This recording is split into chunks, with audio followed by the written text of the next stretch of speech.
I'm Handy the Dietitian, and welcome to Healthy Made Simple, where I show you how to make healthy eating simple. It's Sunday, which means I'm going to do some meal prep for the week. Now, when I meal prep on Sundays, sometimes I do big batches of meals that are complete meals that I can heat up throughout the week, especially if I know that it's going to be a week that's going to be busy for us and I'm not going to have too much time at night to cook.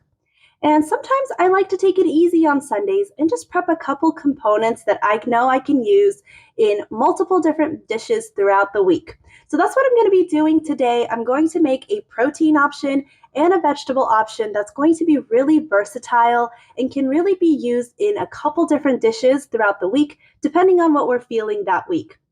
For my protein, I'm going to do ground turkey, and I'll show you how I cook that up and what spices and seasonings I use. I recently picked up a no salt seasoning from Costco that I've really been enjoying, so I did want to share that with you. And then for my vegetables, I'm going to use my big bag of zucchini and squash that I had picked up from Costco because I do not want those to go to waste and I want to be able to cook those up and use those up this week. Now, though both of those are really versatile options for us, with the ground turkey, I can incorporate that in a rice bowl. If we decide to make some pasta, I can easily add that in as a pre-cooked protein option. If we want to do some pita wraps or tacos, they go great in that as well. So I can really use it in a lot of different ways. And it's so easy when it's already pre-cooked and ready to go in the fridge. And the same goes for my zucchini and squash mix. That can really be a side vegetable to any dish that we're having throughout the week. If I decide to, again, do those rice bowls or pasta, it goes in really smoothly with that too. So I like having options like that where I can really mix and match it and pair it with different carbs to create different meals during the week. Now, if you're interested in a really simple way of prepping a couple things on Sunday to make it easy for you during the week to have healthy meals, stay tuned to see how I put together this ground turkey and zucchini and squash mix. Alrighty, let's go.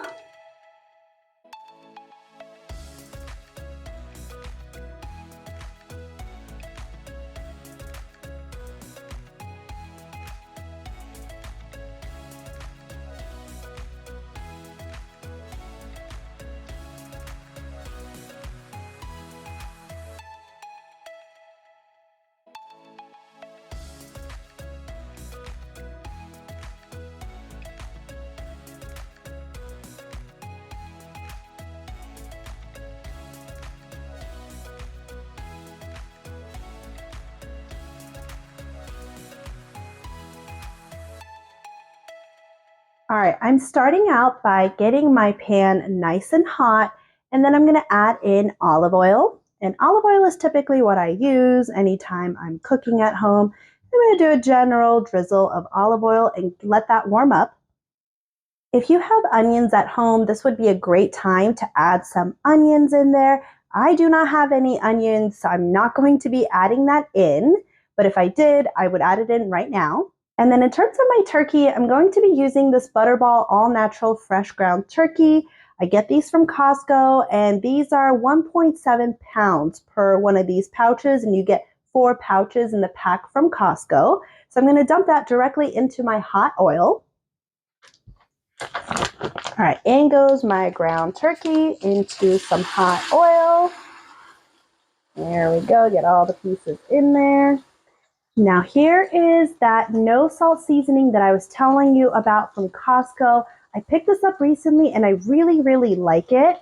This has in it onion, garlic, carrot, black pepper, red bell pepper, tomato granules, orange peel, parsley, bay leaves, thyme, basil, celery, lemon peel, oregano, savory, I'm not sure what that is, mustard seed, cumin, marjoram, coriander, cayenne pepper, and rosemary. So it's a really nice mix of seasonings.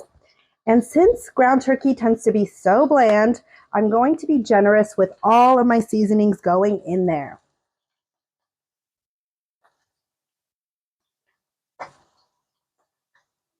All right, that's my no salt seasoning.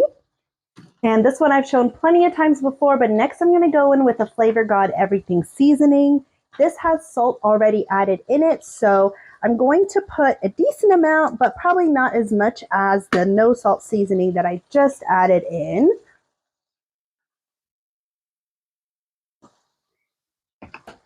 And since my oil is starting to splatter, I'm going to spread this around so that it does not splatter as much while I work on adding in the rest of my seasonings.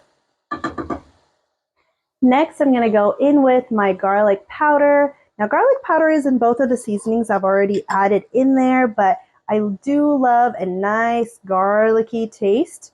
So I'm going to be generous with my garlic powder. I'm also going to add in chopped onions. These are chopped onion flakes. I love adding these in, especially since I don't have fresh onion in there. This kind of helps add more onion seasoning. I find that even if some of these individual spices and seasonings are in the everything blends that I'm adding in, it doesn't hurt to add extra just to really make sure it's flavorful. And then the last item I'm going to add is going to be some smoked paprika. And this adds a nice color to the ground turkey so it doesn't look so bland and drab. There we go. Now I'm going to give these guys a nice mix around so all of the spices are nicely blended in. And there we go. All my spices are nicely blended in. So I'm just going to let this cook up now around medium to medium high heat until the turkey is cooked completely through. Now, while my ground turkey is cooking up, in order to work efficiently, I'm going to work on chopping up my vegetables next. Now, I have zucchini and yellow squash. I have 2 yellow squashes and 3 zucchinis. So I'm just going to dice these up into kind of a small, right around that size. I'll show you what it looks like so that it'll be nice and easy to cook them up. All right, so I'm going to work on chopping up my vegetables next. And I am a pretty methodical person. I like having kind of a pattern I like to follow when I'm doing things. So I have my way of cutting this zucchini. It's not like it's anything special. I'm sure a lot of people cut zucchini this way, but to get to the size that I want, I kind of take a look at the size of my zucchini. And if it's right around this size, I'll typically have it like this and then go for little chunks right around that size. I find that this size tends to cook the easiest out of, compared to bigger chunks of zucchini. And if it was a bigger piece of zucchini, kind of like the squash, I'll show you when I cut the squash as well. You see how this end is so much thicker? With this, I would go thirds. So instead of going down the middle, I go into thirds and cut it up that way. So I take a look at the size of my zucchini and squash, and then I either have it down the middle or I go into thirds to get to the size that I want so that I don't have to worry about whether all of them are going to be the same size or not. And I know that they're going to turn out roughly about the same size. So that's my methodical way of doing things. I'm going to go through and chop up all of my zucchini and squash.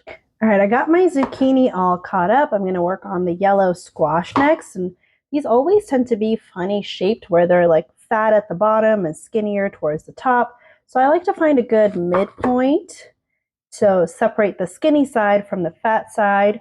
And then as I mentioned, for this thicker butt of it, what I like to do is separate this out into thirds like this and then slice it up. Now, I am not culinary trained. I am a registered dietitian, but as dietitians, we don't necessarily get culinary training, even though we work with food frequently. So I'm just a home cook who likes methodical things, who likes patterns and finding easy way of doing things and sticking to it. So I'm just showing you what works for me at home. If you tend to kind of struggle with cutting up your zucchini and squash and getting it to a nice uniform size, this is what I do and it works for me. So hopefully it works for you too. All right, I'm going to keep on slicing up these 2 squash pieces and then we'll be ready to cook them up. Alrighty, I got all my zucchini and squash cut up, and here's my giant pile of zucchini and squash ready to be cooked up. So let's take this over to the same pan where we cooked our ground turkey. Now my ground turkey is almost cooked up. I completely forgot that I have frozen crushed garlic in my freezer. So I'm going to add that in at this point. It really does not matter. You could have added this earlier on in the cooking process. If you had onions that you were cooking up, it would have been a good time to add the garlic towards the end of your onions being cooked up. But This is just going to add more garlic flavor, even though we already added in garlic powder and there was garlic powder and multiple things that I put in there. It does not hurt to add a little bit more garlic flavor in. So I'll just let that kind of melt into the mix. And then I'm also going to add in some salt and pepper to finish this off. Now I experiment with adding salt earlier versus later. I find that when I add salt earlier in the cooking process, it ends up needing more salt in the long run. Whereas if I add it towards the end of cooking, it tends to not need as much salt. At least that's my experience. So I'm going to add in the salt and pepper now. Now the everything seasoning already had some salt in there. So I did have some salt technically added in earlier on, but I'm just going to top it off with a little bit more now. So that was my pink salt. And now I'm going to do my black pepper. And this is pretty much almost ready to go. Ground turkey tends to cook up pretty quickly. So it's a nice, easy protein to be able to cook. I find that ground protein in general tends to be easier to cook versus chunks of protein, just because you don't have to worry as much about it being tender as long as you're flavoring it well and you're not overcooking when you have it in your pan. It'll be good to go. And my general guideline is I check to make sure all of those juices have kind of reabsorbed and evaporated and I don't have any juicy bits at the bottom, and that it no longer looks pink. Now, since I'm adding in paprika, sometimes the paprika can be a little misleading in terms of the color. So just make sure you're keeping an eye out to make sure your ground turkey is cooked all the way through for food safety purposes. Alrighty, this looks pretty much ready to go. And all I have to do is just add that to a container. I'm going to use the same pan for my vegetables without washing it out so that the flavors that are already in this pan seep through to my veggies as well. But the ground turkey is ready to go. All right, I gave my ground turkey a chance to cool a little bit before I transferred it into a container. So I'm just going to put this in my container now to be stored for the week. And then it can be a nice component of any meal that I make this week. I'm thinking maybe some rice bowls with this week. I may want to do maybe some pita wraps. I love taking a whole wheat pita, opening it up, filling it up with some ground turkey, some salad mix. I do have some really nice looking fresh tomatoes that I could throw in there. Drizzle maybe some tzatziki on that, and it would be a really nice, delicious meal. So I am excited to use this throughout the week. And there we go. That filled up my container perfectly. So I'm just going to let this cool off just a little bit more, and then I'll put the lid on it and stick it in the fridge. Now I'm going to use the pan just as is. I'm not going to use the same spatula. I'm going to change out my spatula, but I am going to keep the pan as is to retain those flavors in there for my vegetables. All right, I am going to turn my stove back on again, and I'm going to go in with a nice healthy drizzle of olive oil. And this time, since I know that I have that crushed garlic, I'm going to remember to add in my frozen crushed garlic early on. And as you saw, I used 4 of these for my ground turkey. To make my vegetables even more flavorful, I'm going to go with 8 of these. And I have been meaning to try making my own. I've seen some easy ways of doing it. Maybe I'll give that a try and make a video out of that. I've seen people take, pre-peeled crushed garlic and run it through the blender and come on out. Run it through the blender, put it in Ziploc bags, and then kind of portion it out in the Ziploc bag to create little circles like this. I let my crushed garlic sit out for a little bit too long, so I think it ended up unfreezing a little bit and sticking to the insides of it, which is why I'm having trouble taking it out now in some of these components. So put it back in the freezer when you're done using it. Don't be like me. All right, I got all of that out as much as I could. And that'll be plenty of garlic for today's meal.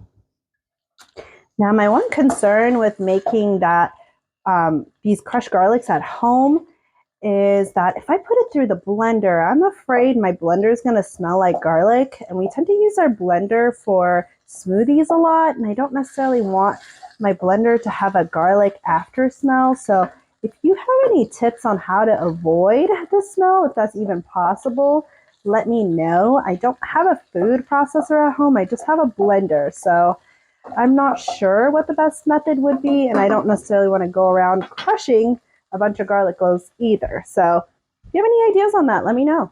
All right, my garlic is cooking up and I'm just gonna put in all of these veggies in.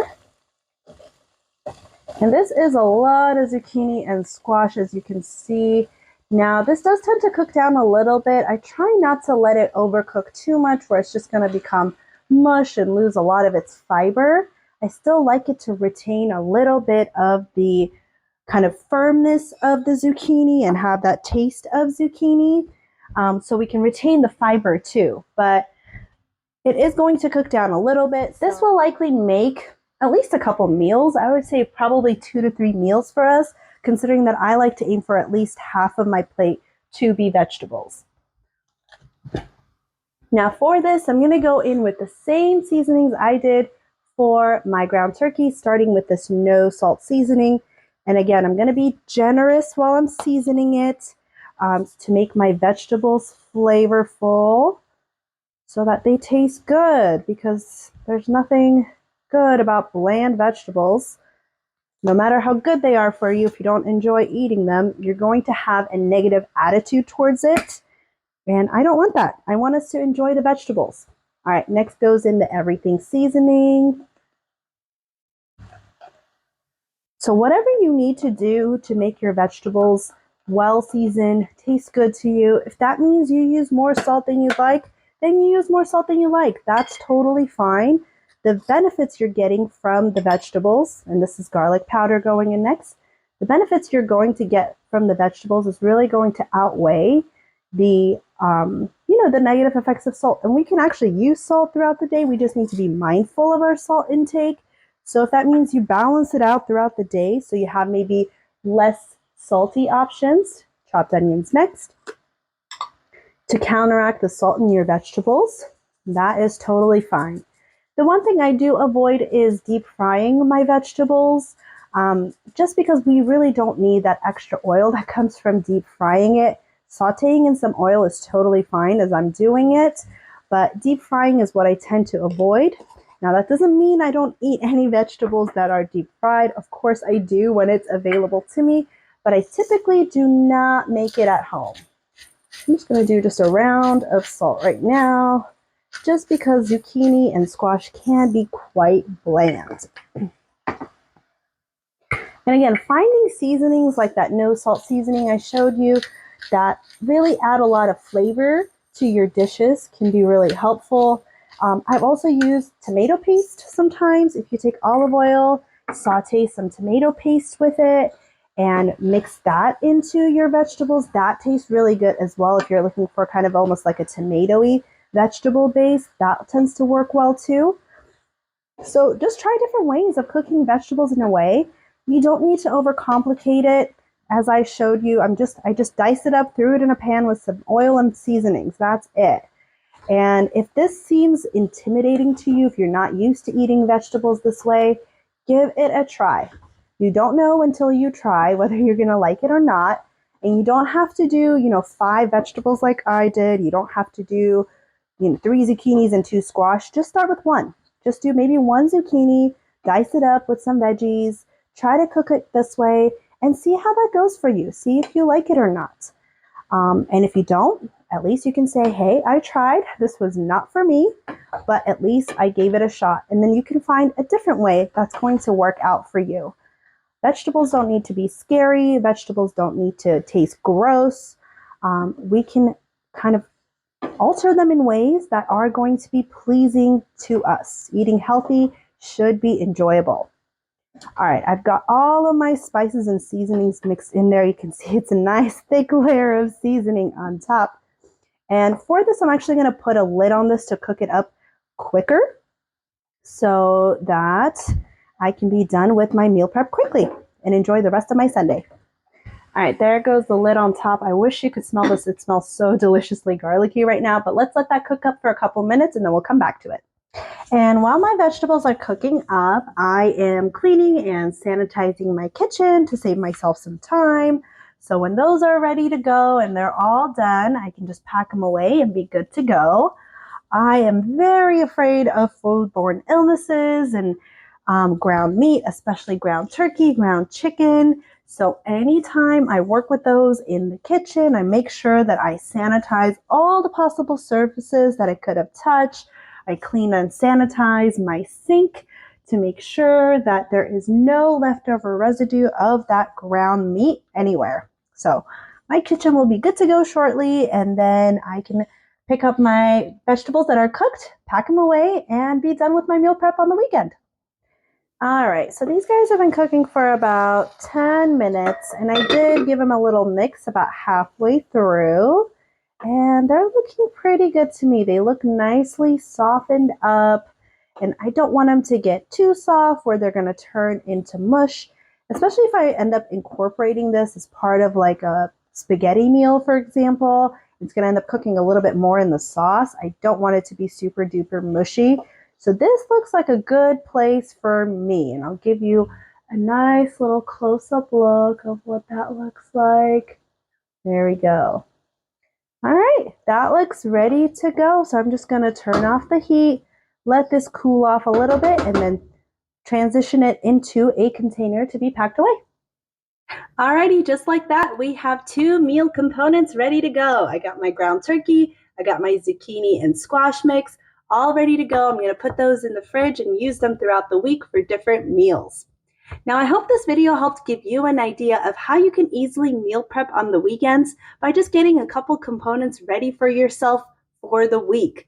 Meal prep does not necessarily have to be time consuming. This took me about 30 minutes to put together, and that's considering that I'm also filming at the same time. So you could easily get this done in 20 to 25 minutes, especially if you end up using maybe 2 different pots and pans to make it an even quicker process. And that's really not bad in terms of time investment to be able to have some easy, ready-to-go options for the week. For us, I know this will make at least 2 to 3 meals, which is really not bad considering how much time it took me today on a Sunday, and I still have time to enjoy the rest of my day. Meal planning does not have to be this whole process throughout the day on Sunday where you're spending all day cooking only to get, big batches of meals ready for the week. You can easily just do a couple components just to make your life easier throughout the week. I hope my videos keep giving you inspiration on how to make healthy eating simple at home with different foods, beverages, snack and meal ideas. And if you have not already done so, please make sure to hit that subscribe button and stay tuned for my future videos where I'll keep sharing what I like to do at home to make healthy eating simple for us. Thanks again for watching, and I hope you have a wonderful day. Bye-bye.